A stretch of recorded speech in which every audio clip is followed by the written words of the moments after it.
I'm Sue O'Connell in for Jim Browdy. Tonight on Greater Boston, Trump's campaign announcement hasn't been the media circus we've seen in campaigns past. But will it stay that way? We'll look at how the media is covering the run now and how they should in the future.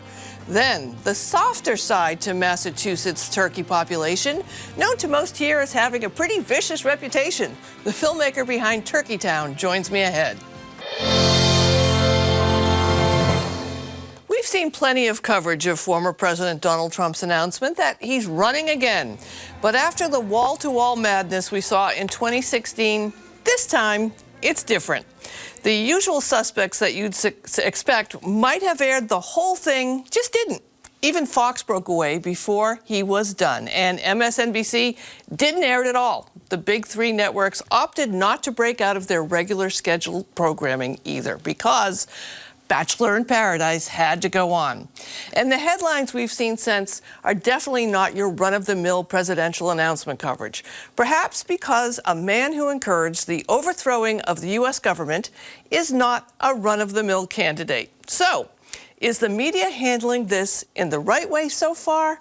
And how should they, or we, do so proceeding forward? Now, to discuss this, I'm joined by Tom Fiedler, former dean of Boston University's College of Communications, and Lylah Alphonse, editor with the Boston Globe. Welcome to both of you. Before we get started, I want to throw to some sound and some images we have from Liz Harrington, the spokesperson for Trump. She was speaking to the right-wing media channel Real America's Voice on Tuesday, just before Trump's announcement. Let's take a look. They don't want the American people to hear directly from, the biggest leader of the greatest political movement in our history. So I do suspect they'll try to, censor and cut away. However, the people are anxious to hear from him, so they will go right around the major networks if they do indeed cut away. That's what you have to do now. I mean, we do not have the First Amendment. It's under attack. So, Tom, what's your reaction to that? I mean, there is on one hand, it does hand the Trump campaign a playbook on what to say about it not getting aired. But do you think the networks made the right decision? And is that the reaction we're going to see from the Trump campaign moving forward?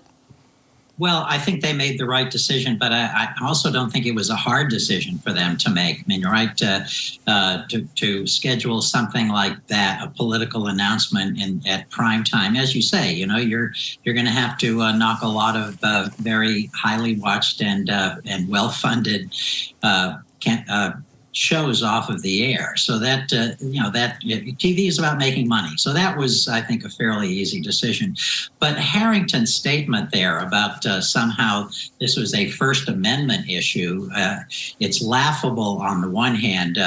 The other side of it, though, is that this is once again an effort to portray Trump as being the victim of the media, that this plays right into that whole narrative that he's used so effectively, that the media is the enemy. And when there's an enemy out there, that makes his forces gather up and rise to his defense. So I think that's really what we saw with her comment. But as far as the media's position, again, I don't think that was a tough call for them at all.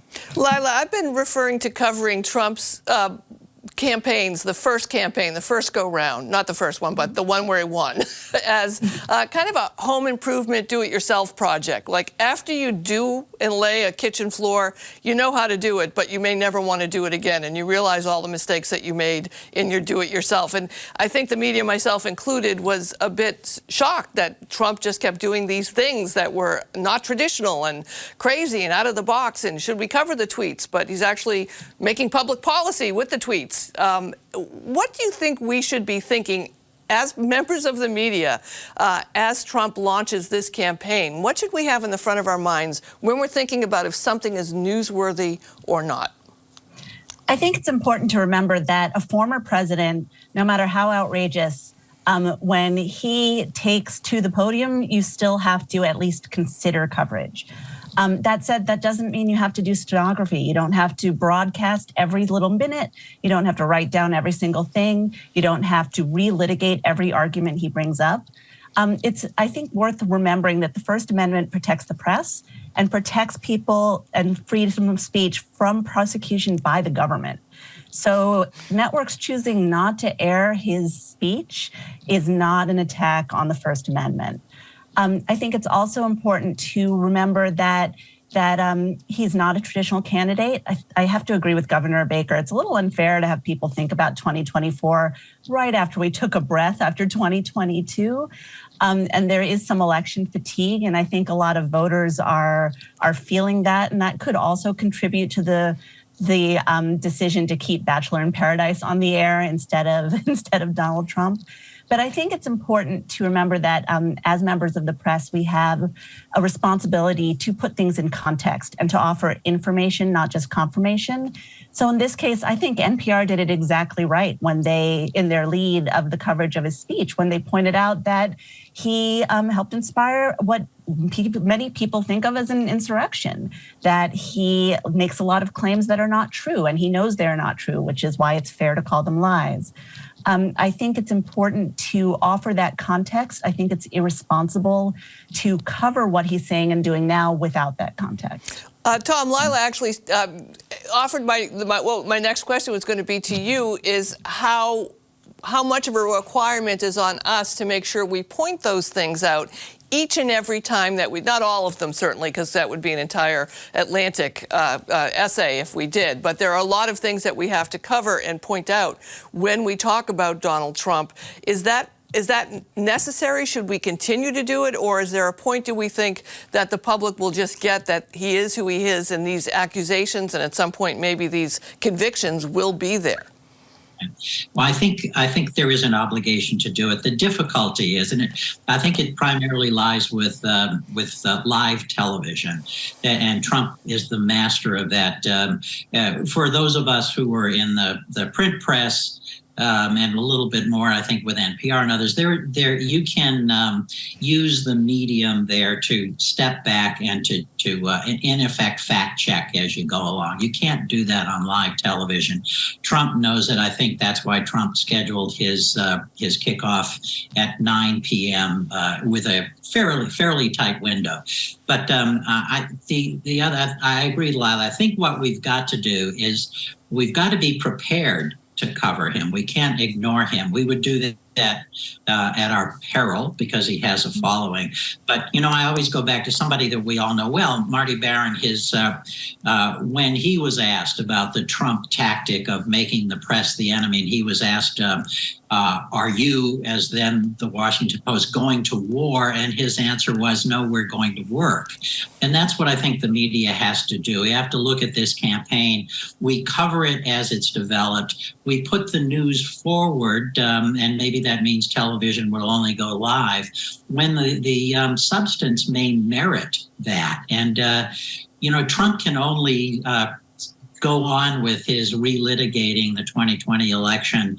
Well, he can't go on with it anymore. It's old news, and we cannot provide and won't, I believe, provide a platform for him to do that. But if he has a new policy proposal, just as any candidate might, it's worth the media looking at it, vetting it, criticizing it if necessary, and putting it out.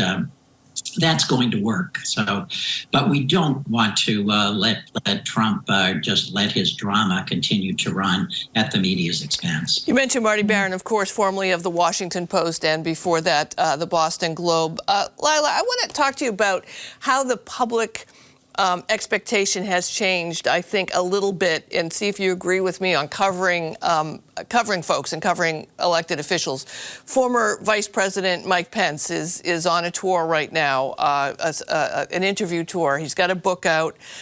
Many people I'm seeing on what's left of Twitter, at least, and in other areas, are concerned that journalists are not being hard enough with Mike Pence and holding his feet to the fire regarding some things he's saying, especially like he doesn't feel compelled to testify in front of the January 6th committee if need be. Do you think that there's a greater appetite in general from the public asking journalists to be a little bit more strict and hold folks to a higher standard when they're interviewing them? I think there is an expectation of that among certain segments of the readership or viewership. I think overall, a lot of people are looking to the media just to find out the basics, just to find out kind of the top level of what's going on. I think there's also a fair number of people who are hoping when there's coverage of someone like the former vice president that there's a little bit of accountability that is that we try to impose. And I think that there's some disappointment when they feel that the media doesn't go far enough in either being punitive or in holding someone accountable. Mike Pence may be laying the groundwork to run for office. He's not the vice president now. He's not running for office right now. That changes a little bit of the newsworthiness there of what he's saying. I mean, we know he's going on an interview tour to distance himself from any absolute craziness that comes out of Trump's newest campaign.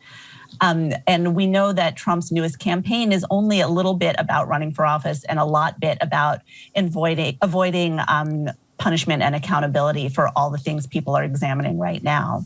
So I think that people want to know what's new. I think that Trump is no longer new in a lot of ways. 6 years ago, journalists reacted, yes, as you said before, that this is not a traditional candidate. We don't quite know how to handle it. We kind of know how to handle him now a bit better. And also what he's saying is just a rerun. Even in his campaign announcement, the promises he started making were ones he made during his first campaign that he didn't fulfill during 4 years in office.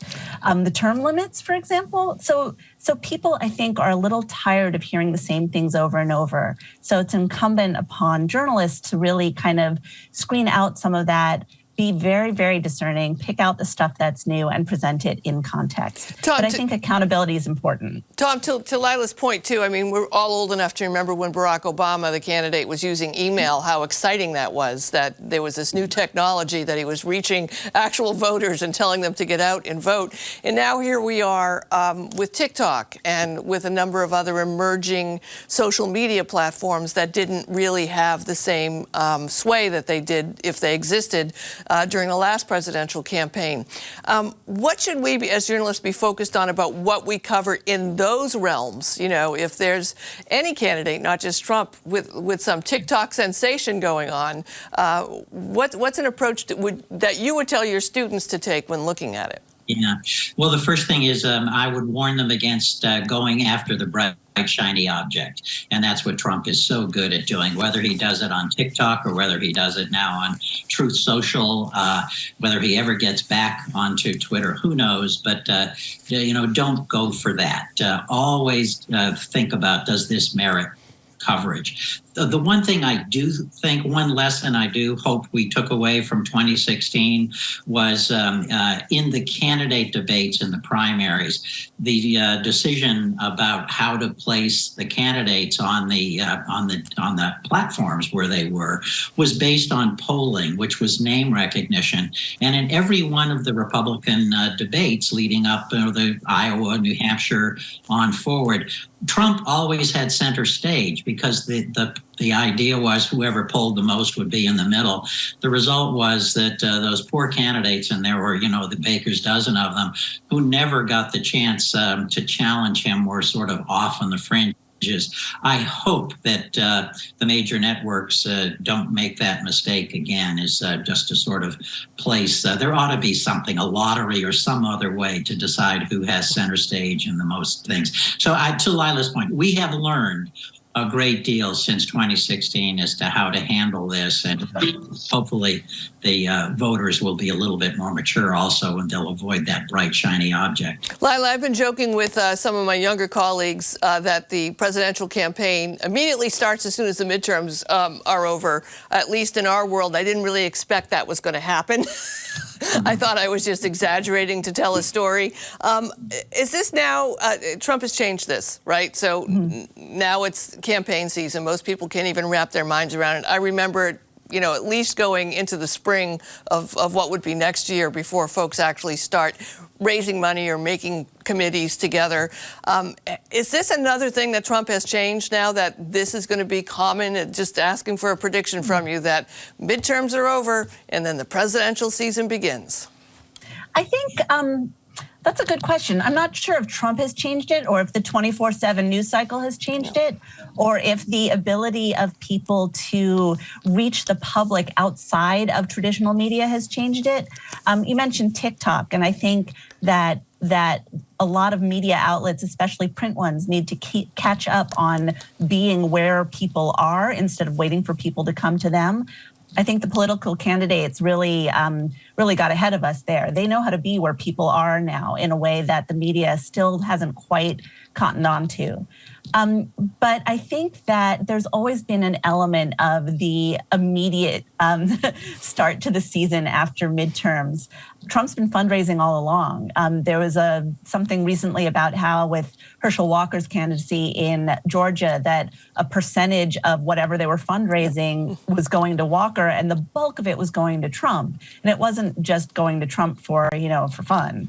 So I think that people have felt that he's been campaigning all along. And so this announcement just seemed inevitable in a lot of ways. That said, just because the candidates have started campaigning doesn't mean the media has to start covering everything with the same intensity as they do a political campaign. We're not yet at the crazy clown car section of the campaign when you've got 40 different candidates and half of them haven't dropped out yet. And you're just trying to keep track of it all. And I think that Trump's counting on that. Right now, there is one, and it's him. And I think there's probably some surprise among people who admire him that he's not getting the attention that he feels he deserves. It's very telling that the network that his spokesperson was on is a fringe network for people who already wouldn't be watching the mainstream media, and they had to tell their viewers that the mainstream media wasn't covering it. Otherwise, their viewers wouldn't have known. Well, it makes me long for the days of Pat Paulson. All right, you two, thanks for joining me so much. Lylah Alphonse and Tom Fiedler, we appreciate your input. Thanks for joining us tonight. Thank you. There are a few things that nearly every Bostonian have in common. Among them, a refusal to take 5 inches of snow or less seriously, a love-hate relationship with the tea, heavy on the hate, and a fierce opinion about the best coffee. Obviously, it's Dunkin' Donuts, I'm sorry. And at least one story about a run-in with a wild turkey in which their life may or may not have flashed before their eyes. So I saw this giant turkey and I approached because I wanted to just take a picture of him and just look at him and admire his chunkiness. Didn't work. That bit me. That turkey feared no God and no man. Don't even get me started, but there are also some who have grown to love the local bird, like this family. You want this? Here you go. Whoop, look at that. Oh, there you go. There's some treats for you. Our collective complex relationships with these creatures are the subject of a new film, Turkey Town, which airs Thanksgiving Day on GBH2 and is also available for online streaming for 30 days afterwards. And I'm joined by the filmmaker behind it, Aynsley Floyd. Aynsley, welcome so much. I have such strong feelings about turkeys. I'm so glad that you're here. Thank you. Thanks for having me. Why turkeys? Well, gosh, why not? Like you said, everyone has a story, right, about the turkeys. You can't live in Boston or the suburbs of Boston and not realize, how abundant they are. And, some people love the turkeys and others do not. So I'm a Boston native. I grew up in Revere. I'm 61 years old, and I didn't notice turkeys until about maybe 10 years ago when I started working in Newton and Needham, and there were turkeys. And then I moved to Roxbury, right next to Roxbury Community College in Columbus Avenue, and I'm surrounded by turkeys all the time. I didn't have a collective amnesia moment where I forgot that there were turkeys when I was growing up. We didn't have any. You're absolutely right. What happened? So turkeys were actually extirpated from Massachusetts in the mid-19th century. There were no turkeys at all, and that's because of habitat loss and also overhunting.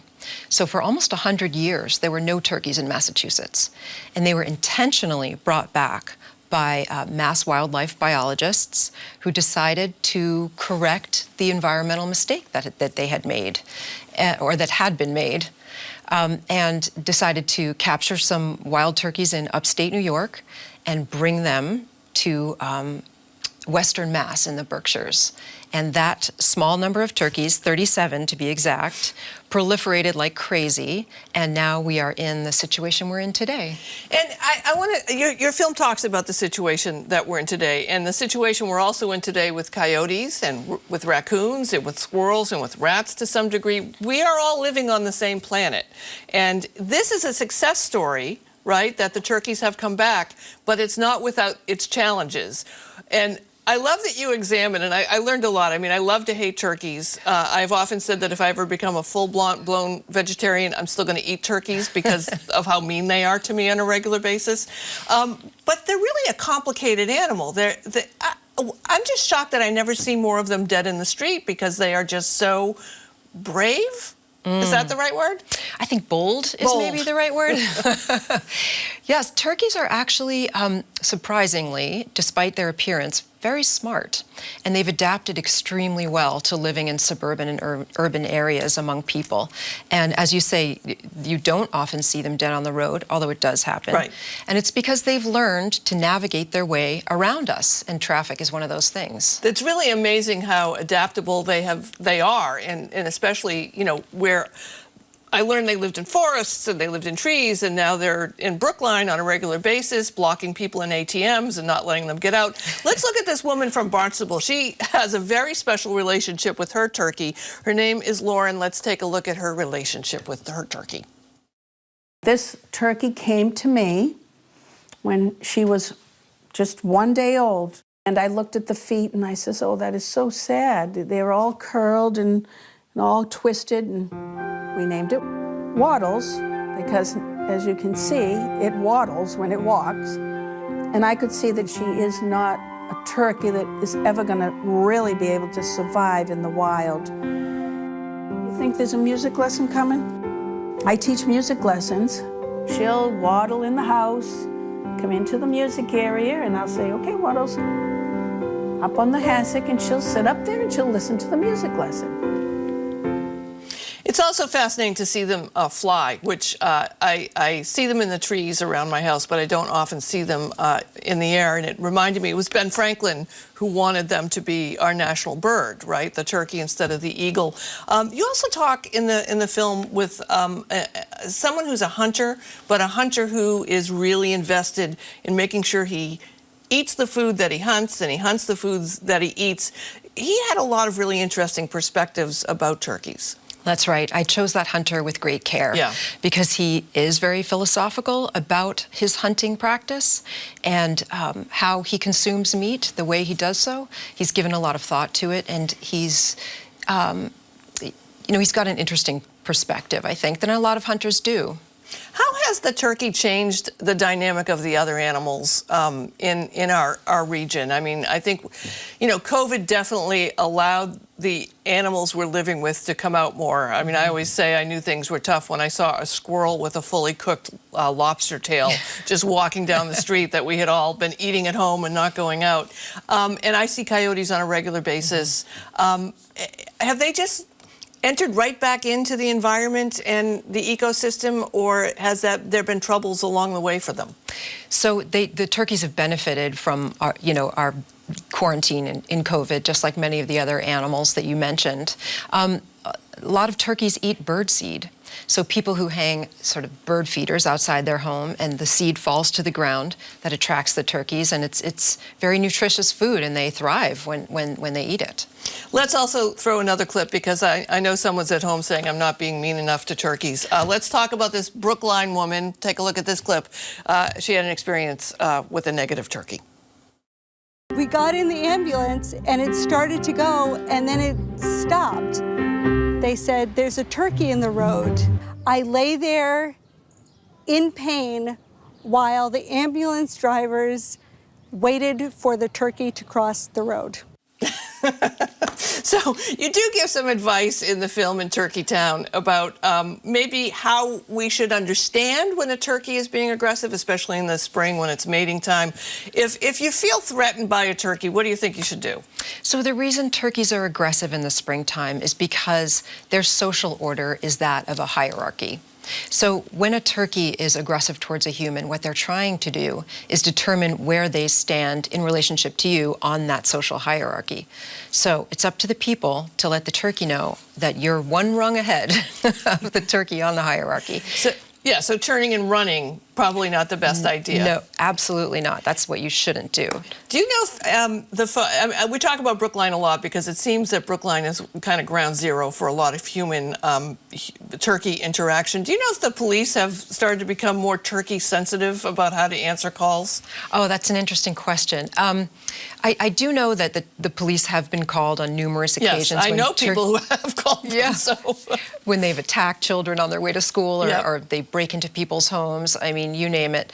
And I know that certain turkeys have been removed from the environment because they are aggressive. But before that happens, the animal's given every chance to live among us. It's only the ones who are persistently aggressive. The hardcore offenders, That's like right. that turkey that was on the VFW Parkway a couple of years ago. I remember him, rest in peace. That was by his own hand or feather that he went that way.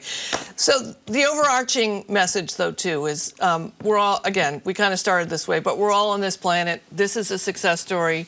It comes with some negatives, but let's all figure out how to live together. That's exactly right. I mean, we can live in harmony and in peace with each other, but the onus is on the people to change their behavior for the animals. Yeah, we created this and hopefully bringing them back. But I learned so much, Aynsley. Thanks so much for joining us. And my pleasure. Have a great Thanksgiving. You too, thank you. All right, remember, you can watch Turkey Town on GBH2 Thanksgiving Day at 9 p.m. and the following day on GBH 44 at 1 p.m. And it's also available via GBH Passport and will stream on pbs.org and the PBS video app from November 24th through December 24th. That's it for tonight, but come back tomorrow for Talking Politics. Thanks for watching. Good night.